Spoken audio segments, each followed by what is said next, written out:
Well, good morning and welcome to 755 Live, about 5 minutes of what Jesus said. And we are live this morning, Friday, August 27th, here at Ironworks Coffee. Good morning, Susie. Glad to have you joining in today. These 755 Live segments, you can find a different command of Jesus every weekday at our Bible plan at bible.today.church. Some helpful resources there as well. If these teachings about the commands of Jesus are meaningful to you, if you enjoy this 755 Live, it really helps and would mean a lot to me if you like it, if you share it, if you comment, that sort of thing. Just helps us get the word out about Jesus and helps us to remember the things that he said to do. He said, go make disciples by teaching them to obey all the commands that I've given you. And so the Jesus Said segments are soundbite versions of those commands designed to help us put them into action. Today's Jesus Said is from Matthew 9:9, where Jesus said, "Follow me." Verse 9 of Matthew 9. As Jesus went on from there, he saw a man named Matthew sitting at the tax booth.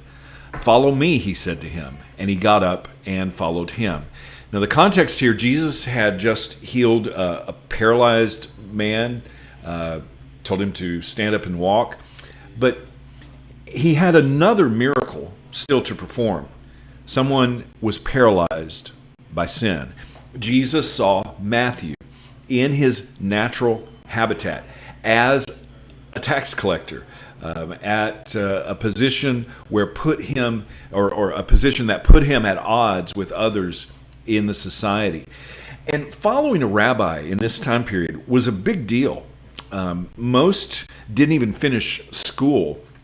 And for those who did finish school, only a select few would ever be asked to follow a rabbi.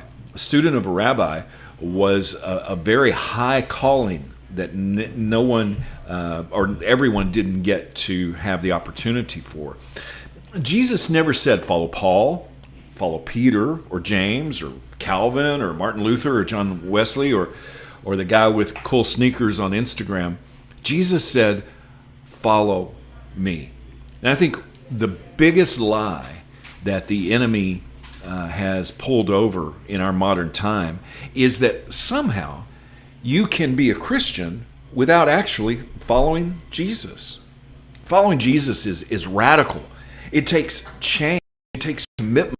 It takes a willingness to give up everything. In fact, Jesus said, if you're not willing to give up everything, if you're not willing to die to yourself, that you can't really follow him.